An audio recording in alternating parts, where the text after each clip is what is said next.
जय महाराष्ट्र मंडळी. तर आताच घोषणा करण्यात आलेली आहे की लाडक्या बहीण योजनेचे फॉर्म कोणी भरले नसतील किंवा ज्यांचे अर्धवट किंवा चुकीचे भरले असतील त्यांना आता तारीख वाढवण्यात आलेली आहे. सप्टेंबर महिन्यापर्यंत ते फॉर्म भरू शकतात.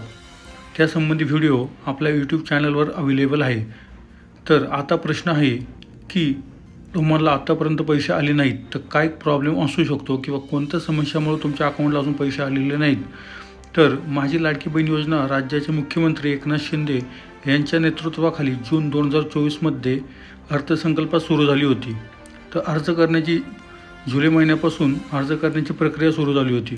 परंतु बऱ्याच लोकांना अजून अद्याप पैसे आलेले नसल्याने अडचण होत आहे. जर तुम्हालाही लाडकी बहीण योजनेअंतर्गत पहिला हप्ता मिळाला नसेल तर सगळ्यात आधी आपण आधार लिंक लवकरात लवकर करून घ्या. जर तुमचे आधार कार्ड बँक खात्याशी लिंक नसेल तर तुम्हाला DBTद्वारे पैसे मिळू शकत नाहीत आणि हेच मुख्य कारण आहे. दुसरं कारण म्हणजे तुमचे आधार कार्ड रिजेक्टेड झाले असेल.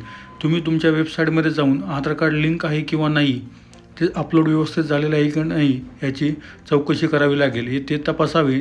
जर चुकीचं असेल तर पुन्हा तुम्हाला आधार कार्ड अपलोड करावं लागेल. त्यासंबंधीसुद्धा व्हिडिओ आपल्या यूट्यूब चॅनलवरती अवेलेबल आहे किंवा तो डिस्क्रिप्शनमध्ये मिळून जाईल. या प्रकारचेच व्हिडिओ पाहण्यासाठी आपला यूट्यूब चॅनल नक्की सबस्क्राईब करा. जय महाराष्ट्र.